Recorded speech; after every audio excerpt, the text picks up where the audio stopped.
Welcome back to Set Streets Needs, guys. I'm Chris Bauer. Today I'm in front of the world's largest fast food burger chain. Everybody knows this. We're all very familiar with McDonald's.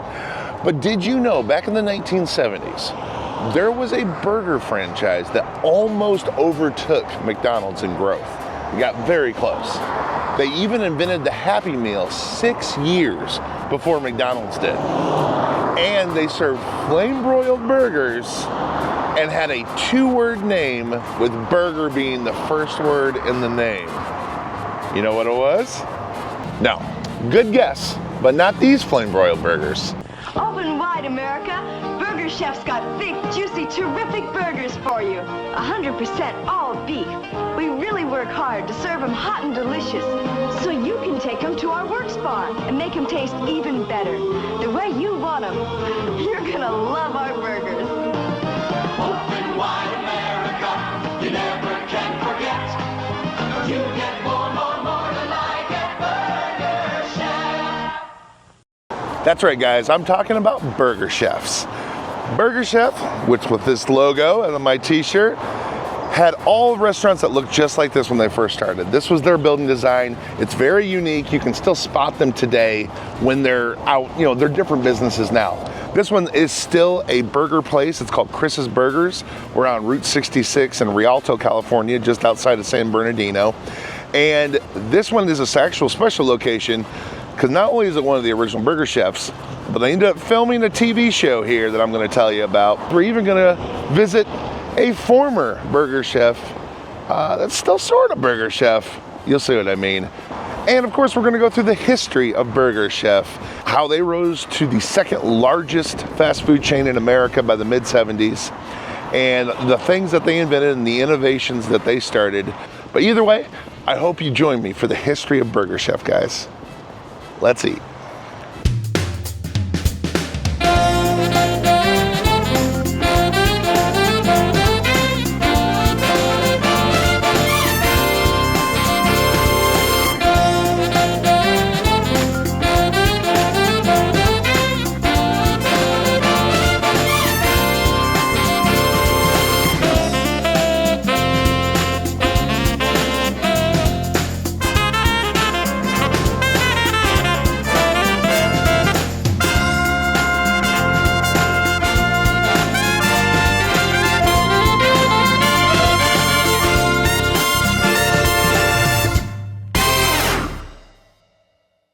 I'm going to be bold and say that no one in this room knows more about the Burger Chef customer than Peggy Olson.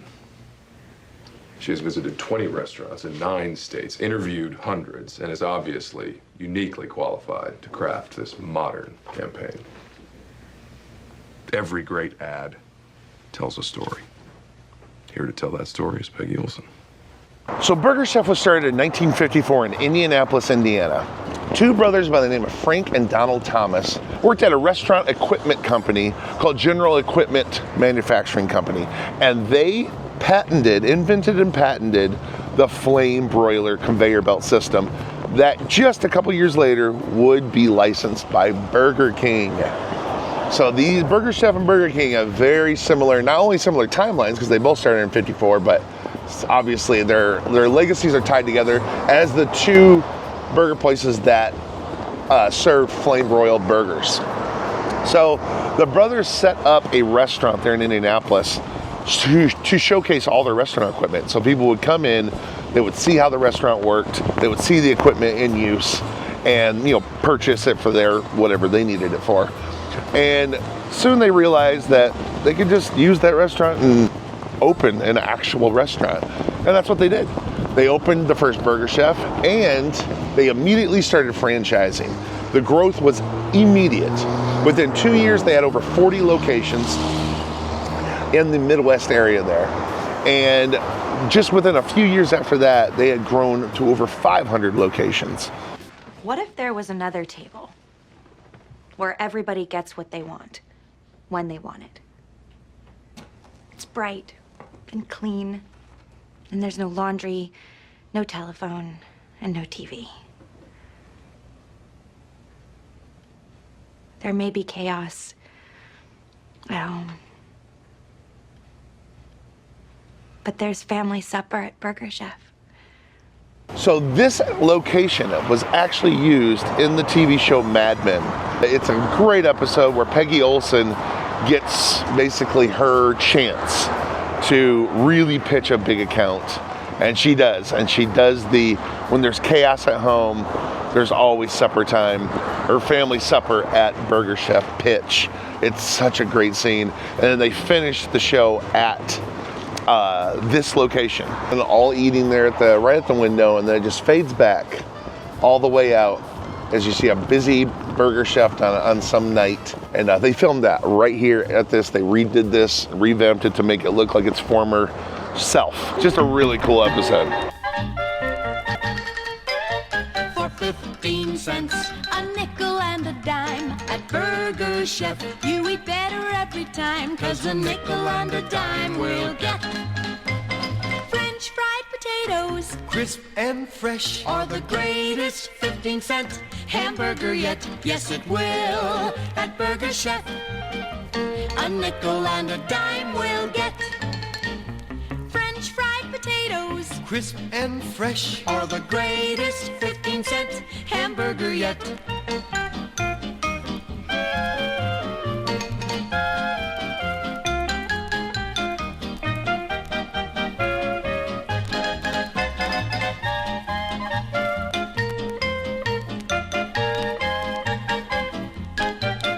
Eat at Burger Chef for a nickel and a dime.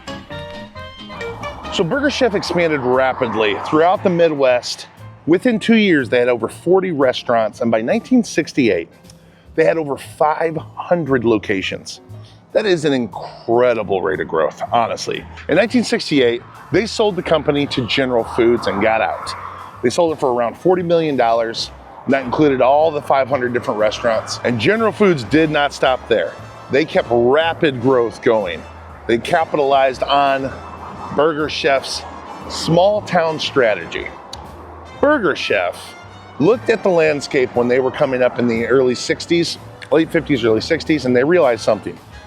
Most big fast food chains like McDonald's and Burger King and others were targeting major metropolitan areas where they had lots of customers to live, because back then people still cooked all 3 meals a day in their homes. Fast food was not a normal everyday thing. It was a treat.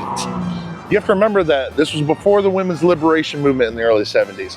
Most women that were married were housemakers. They raised their kids.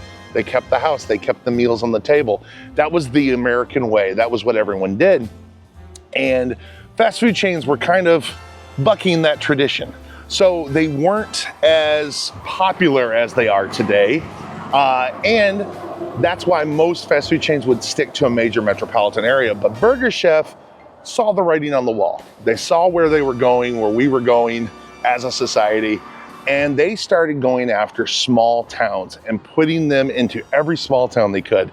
That's what led to their rapid growth and how they got so many franchises so quickly, because they were the only fast food chain in a lot of these little towns. And that's why you would see them pop up in all these tiny towns that had almost nothing except a stoplight. But it was a very sound strategy. It led to a lot of growth, and finally, and of course, got the attention of General Foods. So once General Foods owned them and kept expanding, by the early 1970s, they had over 1,200 locations. The reason that's significant is they were on track for even more with that rapid growth. McDonald's at that time only had 1,300 locations. They were the #1 fast food chain in the world. That's how close Burger Chef got to catching up to them. Then the bad management decisions started coming into play. They made a few choices that didn't pan out, lost a lot of money on some certain deals. Those plagued the company throughout the mid-70s. And then finally, in 1978, a real tragedy happened. 4 young people murdered after they were kidnapped from work at the Burger Chef restaurant in Speedway. The Speedway Police Department and the Indiana State Police announced that the bodies of Jane C. Freed, age 20, Mark S. Flemons, age 17, Daniel R. Davis, age 16, Ruth E. Shelton, age 17, had been discovered late this afternoon in Johnson County, Indiana. On November 17th, 1978, in Speedway, Indiana, a Burger Chef employee walked in to see his friends at work just before close. When he walked in the restaurant, there was no one there. No customers, no workers, no one. Lights were on. It's like they had just disappeared. He saw that the safe was open, so he called the police. And the sheriff came in that night. Unfortunately, the sheriff just decided that the 4 workers had just taken the money and gone out to have a good time. But by the next day, when nobody had heard from them yet, they started to realize something was wrong and they started searching for them. And they didn't find them until 2 days later, where they found their bodies about 20 miles away from the restaurant in a section of woods. They had all been brutally murdered. They were all under the age of 19. It was a huge case, something that never happened in a town that small. And it made national news. And the media dubbed it the Burger Chef murders. And it went on and on for months. Ended up never being solved. They never have brought to justice anyone for that crime. And it dragged Burger Chef on and on through this bad press. And it made a major, major dent in their sales. Their market share slipped greatly. And it was just an unfortunate situation for all involved. But because of the bad management decisions that had cost the company a lot of money, because of the Burger Chef murders, all of this added up to the company being very cash poor and very vulnerable. And in 1981, Masco, a Canadian company that owned Hardee's and Carl's Jr., they had been wanting to expand their restaurant empire. They saw the opportunity and they bought Burger Chef. Throughout the next several years, they would close down the Burger Chefs that didn't make money, change over most of them to Hardee's, and the rest, finally, by the late 80s, early 90s, they made into Carl's Jr. restaurants. And the Burger Chef name was only held by a couple of franchisees after that until 1996. When in Cookeville, Tennessee, not very far from here, the last Burger Chef with the name closed its doors forever. Which brings me to this location. The last almost Burger Chef, called The Chef. So as the story goes, we are here in Cleveland, Tennessee, in front of The Chef. And back in 1981, when Masco purchased all the Burger Chef restaurants to turn into Hardee's or Carl's Jr.'s, they gave franchisees the choice to come over to Hardee's or to stay, as they have been, Burger Chefs, except they had to drop burger to change it. So this location in 1981 became The Chef. This has been open continuously since it was a Burger Chef many decades ago. That is the story of why this place is still here. It's still original, and we're gonna go check out some more of its history. Ross, how are you? Chris Bauer, thank you. Dude, that is cool. That was way more than I even thought you had found. That's amazing. This is Ross Weaver. He owns The Chef. And where in the world, or where did you find some of this stuff in here? Some of it I have purchased, but sure. This is one of our the old, originals. yeah. The kids' meals, the fun meal boxes are out of our attic. Oh man, that's so cool. This is. Look at that, the old wedge caps. Or were they what they gave away to the kids too? So I pulled this out of the attic about last year. No kidding? Yeah. Oh my gosh, that's amazing. That's wow. what happened, man. And then we added breakfast, and now breakfast is really, truly our hot thing. Yeah. My grandmother, she's 87 years old. Yeah. She's still our biscuit maker. Oh, that's awesome. It is our hot thing. Speaking of this apple over here, though. Oh, really? This right here is the original apple turnover machine. So it was like the thing that kept them warm? Yeah. Can I step in and get a shot? Absolutely. Oh, wonderful. So this is a product from 1967. No kidding. It's wow. We just kind of keep it there as a display. Of course. It does still work, but it's.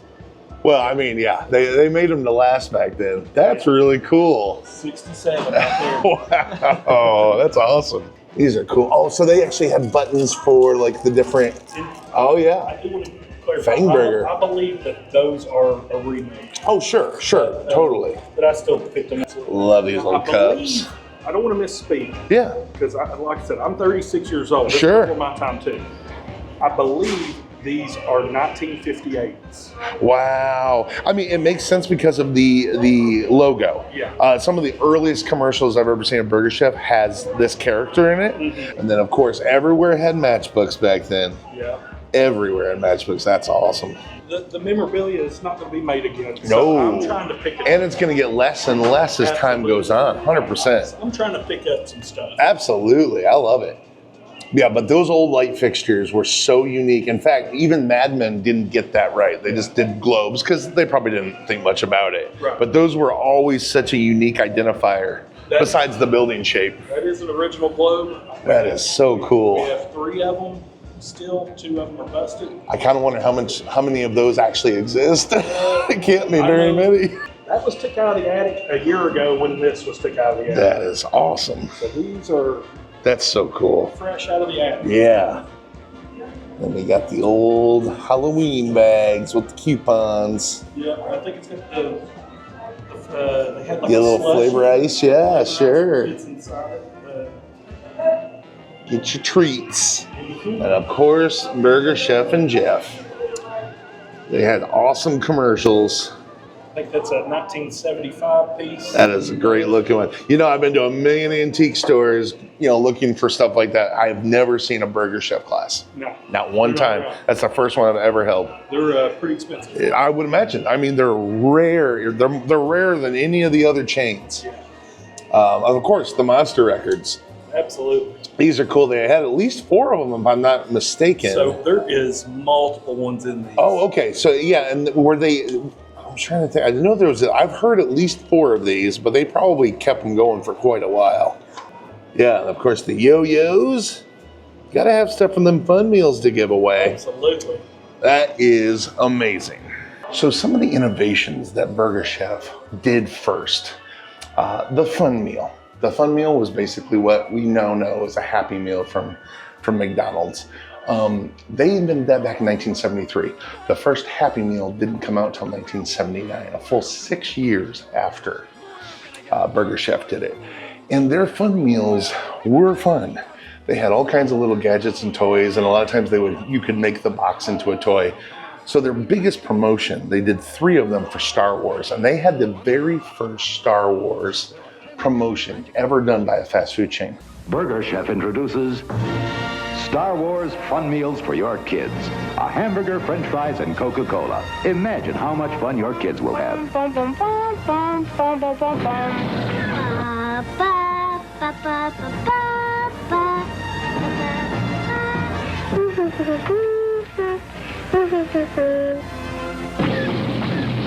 Star Wars Fun Meals. Collect all 7. Only at Burger Chef.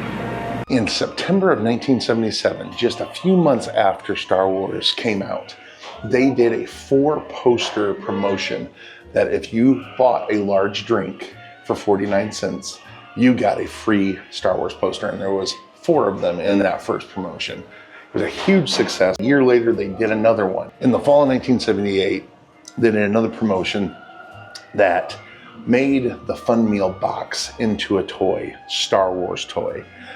They would be cardboard cutouts. You could make C-3PO. You could make a finger puppet of R2-D2. You could do ships like the X-Wing and the TIE Fighter. There was 7 of them total, and I actually was able to find the land speeder one, which I'm going to put together, obviously, while I'm telling you about this stuff. But these 7 Fun Meals became insanely popular. One of them had collecting cards, which I've seen sets for those collector cards go for hundreds and hundreds of dollars online. The Fun Meals themselves, some of them go for over $1,000 now of the Star Wars Fun Meals. I mean, you got to keep in mind these things were made to be thrown away, basically. So there's so few of them left. And with Burger Chef being out of the zeitgeist for so many decades already, very few people kept them, and they're highly sought after today. But I had a blast putting together this land speeder, and I'll be keeping that forever. They ended up doing one more Star Wars promotion a couple years later in 1980 when Empire Strikes Back came out. This time it was for 3 different posters, all done by the very famous artist Boris. I forget his first name, but he used to do a lot of Marvel cards when I was in the Marvel Masterpieces collection when I was growing up. Incredible artist. He did a lot of pop culture art at the time, even a Star Wars poster. But he did these 3 posters, and the price went up on those. I think they had finally learned Star Wars was very popular. But those posters in 1980 were $0.25 a piece if you bought a medium drink and any large sandwich. You could get each of those 3 posters for $0.25. Again, highly collectible, highly sought after today. Another one of their very popular innovations was the Works bar. They would have a bar somewhere right here in the restaurant that had all the fixings you could put on a burger. And then you would buy a burger at the counter that came plain. And then you could go over to the Works bar and make whatever burger you wanted. I personally don't understand why every place doesn't have this. I know when I was growing up, when I was a teenager, I hung out at Fuddruckers a lot. They were the only place you could do that at. Burger Chef, of course, was long gone by then. But I was very surprised that wasn't more common, but they pioneered it. And then finally, a third innovation was because they were one of the first to do it, was a salad bar. Now, throughout the 80s, Wendy's and Rax and a lot of other places were known for their salad bars, but Burger Chef was the first. They did theirs in the mid-1970s. And of course, massive hit, as you would imagine. Salad bars are just something everybody loves. Whenever I go to a Big Boy, I love to jump on that salad bar. So I get it. It was a very good innovation, but they were one of the first to do it. They were also one of the first chains to have combo meals, triple treats. Very early on, most places didn't do that. You bought a hamburger and fries, and they were always their own price. So Burger Chef, again, early to the party on that one. Daddy, can we each have a triple free? Sure. 5 triple treats. So I was talking about the fun meal, obviously. They invented that in 1973. A very smart move they did was come up, just like McDonald's did, with a cast of characters. And their cast of characters, they liked the idea. For some reason, I don't know the origins of this, but they went with basically the universal monsters. All your classics from, the Dracula, a man-wolf or werewolf, all those kinds of things. And they came up with a whole cast of characters that they would use in their commercials and they would use in their giveaways for their fun meal collectibles and toys. The cast was Burgerini, he was a magician. Count Fangburger, who was the vampire, obviously. Burgerilla was a talking ape. Cackleburger was the witch who cackled, obviously. Krakenburger was the monster. Release the Kraken. Yeah, pretty solid cast of items. Oh, and we can't forget the best one, Wolfburger. And these cast of characters would have all kinds of adventures, comics, and all kinds of things you could do with the Fun Meal box. So in 1979, when McDonald's released their Happy Meal, one of the bad financial decisions that, one of the last that Burger Chef made was to sue McDonald's over their Happy Meal for basically ripping off their Fun Meal. I think they felt like they had the only one, but it was kind of inevitable for a fast food joint to have meals for kids. I'm surprised it took McDonald's as long as it did, but Burger Chef definitely had the first. They unfortunately lost that court case. It was yet another bad decision on their part. It didn't get them any good press over it either. Getting back to some of the things they had in the Happy Meals, or in the Monster Meals, Ross actually has those Monster records. They were basically like a really soft vinyl, real flimsy. You can put it in, very light, and you played it on your record album. It was just like little 4-minute adventures of Burger Chef and Jeff interacting with one of the Monster characters on different subjects. But I remember the Wolfburger one was Wolfburger was about to get a lead in a commercial for shampoo, but every time the moon went behind the cloud, he would lose his hair, and he was so worried about it, keeping his hair for the shampoo commercial. That's just a little sample of some of the fun adventures they got into. The other thing I remember of these records was Jeff's taglines. Jeff was clearly based on Robin from the Batman and Robin TV show that had been on air just a few years before this. And but instead of holy whatever Batman, holy shark repellent Batman, which is what Robin would do, of course, Jeff would do things like trembling tomatoes, puzzling pickles, flying fries, and prosperous pickles, absent-minded appetite, brilliant burgers, and finally, Burger Chef, you're incredible, perplexing pickles indeed, Jeff. Burger Chef's the place to go anytime you're hungry. So instead of the Big Chef and the Super Chef, Ross changed the name of their burgers. Obviously, Hardee's still owns the name of those burgers, but we've got the Deluxe and then the Super Deluxe. Same ingredients, different names, obviously. But yeah, let's dig in. That was excellent. And now for the Super Chef. As expected, that was even better. They have an old school flavor of these. It's just simple toppings, obviously really good meat. Very good. It's so cool that they never closed. This essentially still is a Burger Chef. They just had to change names, but everything's still the same. They still have a lot of the original equipment. It's just been here, been operating every day. It's just really cool. This is made and stood the test of time. You know, you always hear people in retro fast food and retro eats talk about whatever happened to Burger Chef. Well, in Cleveland, Tennessee, Burger Chef never went anywhere. Highly recommend stopping by here for a little dose of nostalgia and an awesome burger. Now, the Hot Slaw. They won. They had a contest that was a slaw contest that they entered in this last fall of 2024, and it won first place. I didn't know hot slaw was a Tennessee thing.